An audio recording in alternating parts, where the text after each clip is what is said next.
Porada, this is the bump episode. I do want to mention Lana Del Rey. I said there were 5 songwriters left to be bumped, when in fact there were 6. I'm leaving Lana Del Rey on the list, and I'm sorry I didn't talk about her in the last video. So there are the 3 easy bumps here. 2 presented more of a struggle. Most of the people on the list are not talentless hacks. They put together successful careers and deserve recognition. I just think other artists have earned the honor more. I'll start with the most bumpable and replace them with what I consider the biggest snub. Try to carry on in that spirit. Josh Osborne, Brandy Clark, Shane McAnally kick us off with the easiest bump. This is a curious choice for a number of reasons. It's kind of a mix and match trio. They don't really write together, all 3 of them at once. Clark seems to be a pretty good songwriter here. She has some pretty good credits and some co-writes with McAnally that are also fairly good. McAnally and Osborne write together sometimes, and their efforts are dire. For instance, in the New York Times article, the song Drinkin' Problem by Midland appears as essential.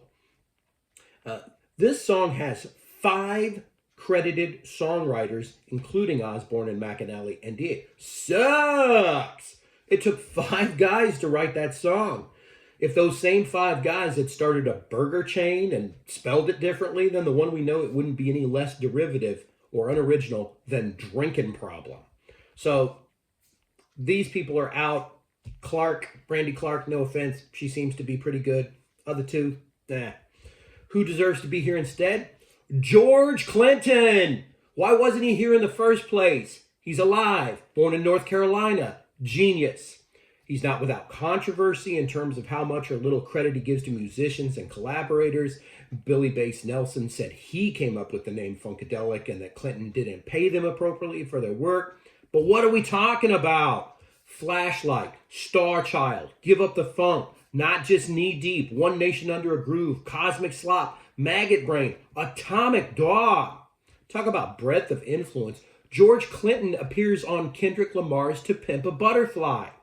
He's as influential as Paul Simon, Bruce Springsteen, Carole King, and Smokey Robinson. Preposterous snub. Not only preposterous, but posterous and post-posterous. Next bump, Young Thug.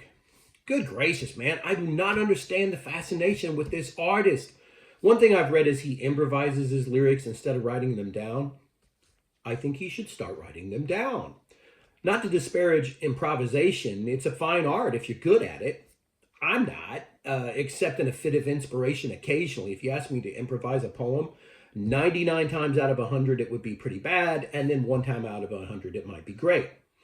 If you're a better poet or songwriter than I, that percentage might rise to 10%. But making up lyrics on the spot doesn't come naturally to most people. I'm not going over any of these cringulating lyrics with beats that don't even sound good. Our replacement, Randy Newman. There's quite a lot of overlap among singer-songwriters who peaked in the 1970s. James Taylor, Jackson Browne, Neil Diamond. All these guys have written pretty good songs that cover similar personal themes. That approach can get tiresome, and it contributed some really awful self-indulgent music. Now, I like Tom Waits. I really enjoy Loudon Wainwright III, who are more off the wall. But of those who are still with us, I think the best, the one who offers the most variety, is Randy Newman. He does write deeply personal work, but he also tells funny stories. He makes serious narratives funny, and vice versa. His film work is legendary. His TV theme songs are great. He covers love, politics, history. Short people, no Randy Newman. Get out of town.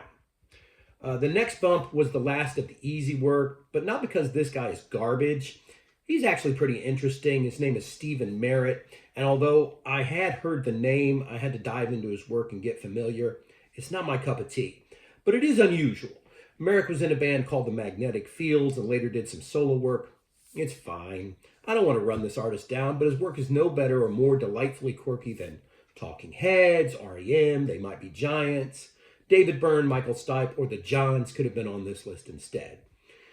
Here's where it gets nebulous. Of the 3 replacements I have left, I'm not sure which is the most deserving. The first 2, in my opinion, were clear snubs who should have appeared, and the last 3 are all great and I love them, but it's hard to definitively say who's best.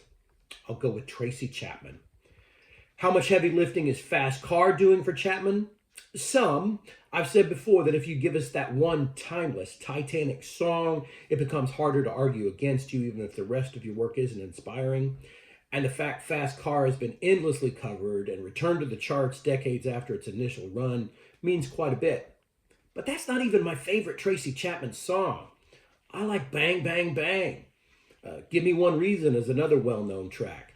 It's unfortunate that Fast Car has outsized Tracy Chapman in a similar way that American Pie has outsized Don McLean. And Chapman deserves this designation even less than McLean does. McLean's not on the list either, by the way. He's not Canadian. Did the New York Times critic think he was? Did they get that from me? Anyway, Tracy Chapman, we got a folk artist, finally. Bump 4 is Romeo Santos. Big selling artist, fine singer. I don't hear a lot of variety. I'm not going to pummel Santos, but this is elite company, right? The songs sound fine, but they aren't that much different from each other. So who takes Santos' spot? It's very nearly Ice Cube, for whom a case can be made. Talk about a writer who captured the zeitgeist. Dope Man, Straight Outta Compton, Check Yourself, Boys in the Hood. These phrases or variations of them remain in wide use after nearly 40 years since Ice Cube helped popularize them. If Ice Cube had appeared on the list, I never would have bumped him. Apart from the previously mentioned George Clinton, John Fogerty, Billy Joel, Beyonce Knowles, Ice Cube may be the most important musical figure left off the list. Even so, I went another way. Rakim. Is it a sentimental choice? Yeah. But it's perfectly defensible. Without Rakim, there's no Ice Cube, no Jay-Z, no Eminem. And beyond. He's the most influential rapper never to have a pop hit, and I wouldn't be shocked if he's proud of that.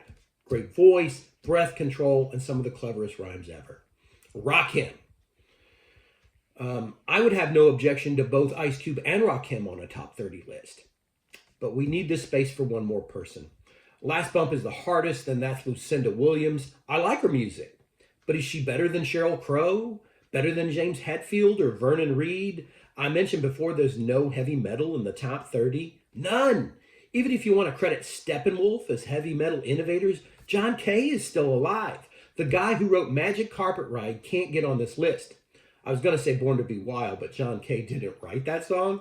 There was a guy named Mars Bonfire, which has to be one of the greatest pseudonyms ever.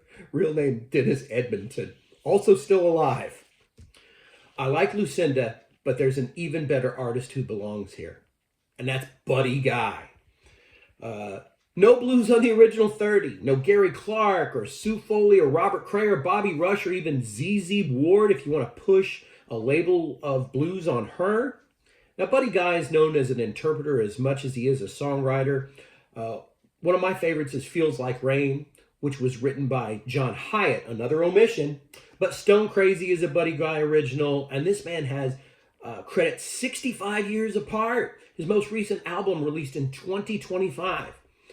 I don't think Lucinda Williams would have a problem with this, although she might say, why didn't you bump Lana Del Rey instead? Other surprises, Don Henley. Is it because he's a disagreeable person? Still has some great songwriting credits. James Hetfield. Is it because he's a disagreeable person? Santa Gold, whom I mentioned before. Steve Earle, Run DMC, LL Cool J, Steven Tyler, Janice Ian, maybe Hannah Hooper and Christian Zucconi of Group Love. Ciroc, if you want to go underground hip-hop. Eddie Vedder. There's almost no 90s music on the original list. No love for Pixies, Weezer, Tool. No 80s hair extensions to Cyndi Lauper, Madonna, Debbie Harry, and Chris Stein.